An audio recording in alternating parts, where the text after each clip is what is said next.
Hello and welcome back, and everybody, Levi here, and today's deck tech is a little bit different than normal. I'm actually not really building so much around a commander as opposed to a card in the 99, so in other words like a secret commander, but the secret commander I'm building is actually a land. So I'll go ahead and go over the secret commander and then go over the actual commander and go over the whole strategy that I'm going for here. So the secret commander that I'm building the deck around here is Valakut the Molten Pinnacle. It says Valakut the Molten Pinnacle enters the battlefield tapped, and whenever a mountain enters the battlefield under your control, if you control at least 5 other mountains, you may have Valakut the Molten Pinnacle deal 3 damage to any target. It also taps for red. So obviously to be able to play Valakut in the deck, we're going to need red, and the best way to fetch out lands in the commander format is obviously with green, so I picked a Gruul commander. I found an actual perfect fit for this strategy with the commander here. Mina and Den Wildborn, 2 red and a green for a 4/4 elf ally. It says you may play an additional land on each of your turns, and you can pay a green and a red to return a land you control to its owner's hand and give target creature trample till end of turn. So the trample part's not the important part. It's being able to return lands to our hand to be able to,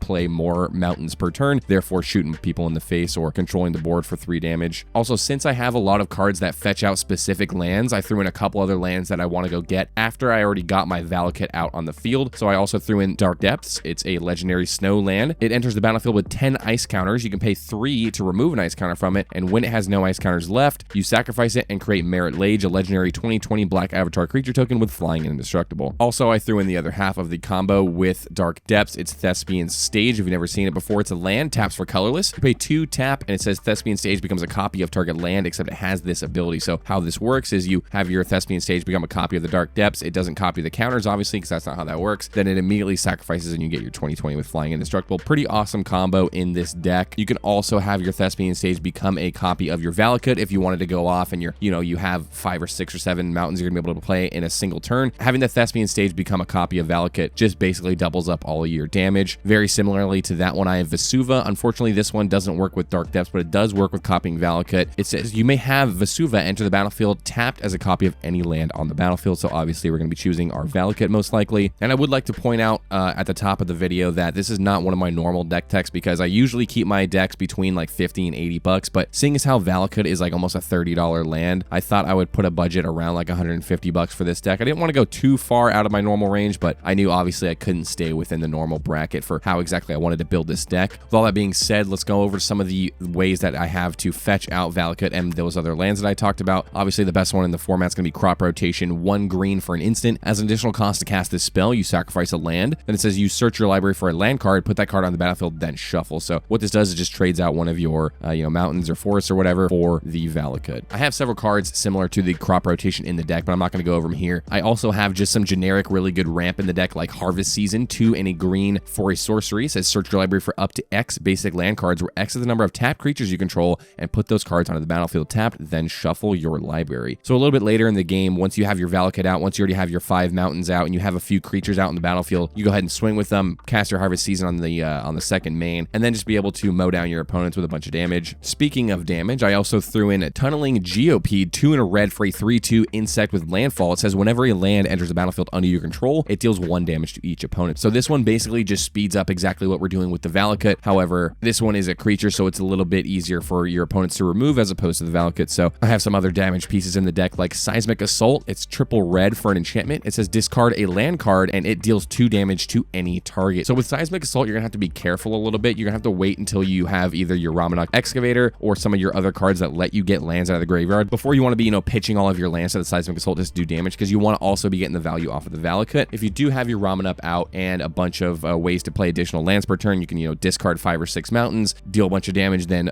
play them all from your graveyard, deal a bunch more damage. Just insane value if you can really get the right pieces out. And one of those cards that we can recur the lands with, World Soul's Rage, X, red and a green for a sorcery. It says World Soul's Rage deals X damage to any target, and then you put up to X lands from your hand and or graveyard onto the battlefield tapped. So a little bit later in the game, you could pour a bunch of mana into this, and if you happen to have a ton of lands into your graveyard from the Seismic Assault or other effects, you could bring them all back to the battlefield. Like I was talking about earlier, we're going to need a lot of cards that give us extra land drops. So obviously, I think the best one in the deck is going to be Oracle of Moldiah, 3 and a green for a 2/2 elf shaman. It says you may play an additional land on each of your turns. That one's good, but the real reason we're playing this one is you play with the top card of your library revealed, and you may play lands from the top of your library. So the one thing that a Gruul Landfall deck struggles where a Simic Landfall deck doesn't necessarily is the card draw. So if you can play lands from the top of your library, considering I have 50 lands in this deck, I think it's quite likely that we're going to be able to play multiple lands off the top of our library turn. That's essentially drawing the lands and then playing them. So having effects like Oracle is really, really handy in the deck. Similarly, I threw in Rites of Flourishing, 2 and a green for an enchantment. It says at the beginning of each player's draw step, that player draws an additional card, and each player may play an additional land on each of their turns. So yes, that does help your opponents, but I think you're taking a little bit more advantage from the land drops and the extra card draw than your opponents are. One of the other reasons I like cards like Rites of Flourishing is like one of the most unfun things in a commander game is just having one guy that just sits there and either isn't getting lands or isn't getting card draw and just doesn't really participate in the game. So I like to have these cards that aren't doing a ton to help your opponents, but they're doing enough to get them in the game and have everybody playing. So playing cards like Rites of Flourishing, another one I really like, Bucknard's Everfull Purse. I don't have that one in this deck, but those kind of cards are what I'm talking about. Just something that helps out the whole table. I find those cards to be a lot of fun. Now for a budget powerhouse that used to cost a lot of money, but now it's down to like $1. Wrenn 7, 3 green for a 5 loyalty planeswalker. The +1 says